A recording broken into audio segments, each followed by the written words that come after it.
नमस्कार, मी प्रियांका पाटील. आपण पाहत आहात राष्ट्रीय लोकराज्य न्यूज, निर्भीड बातम्यांचे व्यासपीठ. आज आपण दिवसभरामध्ये घडणाऱ्या घडामोडींवर नजर टाकूया. चला पाहुणं, आपल्याला जायचंय. पण कुठे जायचंय?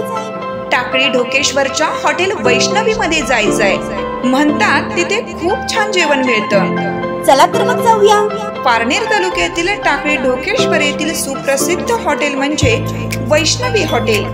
या हॉटेलची चवच लई न्यारी. पाहुणं, एकदा या. हॉटेलची चवच लई न्यारी. अस्सल मांसाहारी प्रेमींच्या जिभेचे चोचले आता पूर्ण होणार. ते फक्त हॉटेल वैष्णवी मध्ये. या ठिकाणी सर्व प्रकारच्या पार्टीच्या ऑर्डर स्वीकारल्या जातील. प्रोप्रायटर संतोष रंगनाथ ठाणगे. संपर्कासाठी मोबाईल नंबर 8830578505. या हॉटेलचा पत्ता नगर कल्याण हायवे, पारनेर चौक, टाकळी ढोकेश्वर, तालुका पारनेर, जिल्हा अहमदनगर. केंद्र सरकारच्या माध्यमातून इंदापूर तालुक्यात विकासाच्या योजना राबवणार हर्षवर्धन पाटील. पंतप्रधान नरेंद्र मोदींचं केलं अभिनंदन. केंद्रामध्ये पंतप्रधान नरेंद्र मोदी यांच्या नेतृत्वाखाली स्थिर व मजबूत सरकार स्थापन झालंय.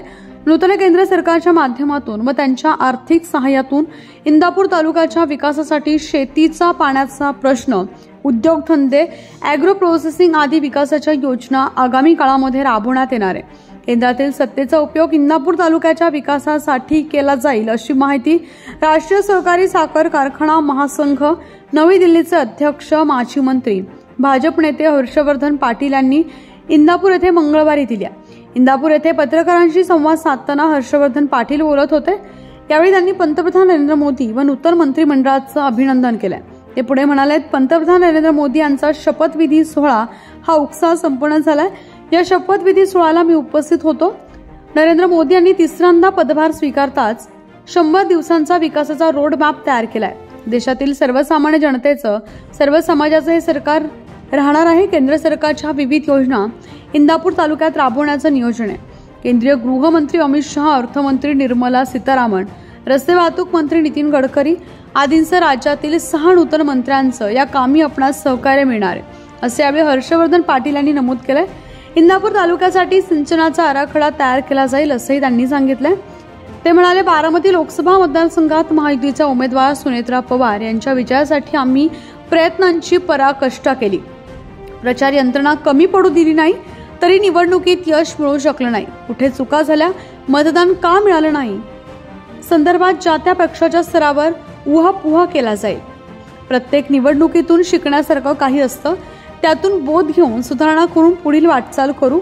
या निवडणुकीला महायुतीला मतदान केल्याबद्दल हर्षवर्धन पाटील यांनी मतदारांचा आभार व्यक्त केलाय. इंदापूर येथे इंदापूर तालुक्यातील भाजप पदाधिकाऱ्यांच्या कोर कमिटीची बैठक दिनांक 13 रोजी होणार आहे, अशी माहिती त्यांनी दिली. इंदापूर तालुक्यात सध्या 57 टँकरनं पाणी चालू आहे. सध्या पाऊस झालेला असला तरी लगेच टँकर बंद करू नका, असे आम्ही प्रशासनाला सांगितलंय. इंदापूर तालुक्यात रासायनिक खतांचा तुटवडा जाणवत आहे. त्या संदर्भात कृषी आयुक्तांशी बोलणं झालं आहे. विकासासाठी प्रशासन, लोकप्रतिनिधी व जनता यांच्यात समन्वय हवा.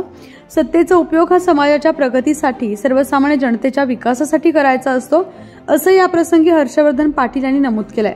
यावेळी इंदापूर तालुका भाजपाचे अध्यक्ष advocate Sharad Jamdar, Maruti Wanve, advocate Manohar Chaudhari, Baba Maharaj Khartode, advocate Ashok Kothari, Raghunath Raut, Ashok Ijgude, Rajkumar Jadhav आदी उपस्थित होते. पुणे जिल्हा प्रतिनिधी संतोष भरणे, इंदापूर. ताज्या बातम्यांसाठी आणि अपडेट्ससाठी राष्ट्रीय लोकराज्य न्यूज चॅनलला सबस्क्राईब करा. तसेच लाईक आणि शेअरही करा.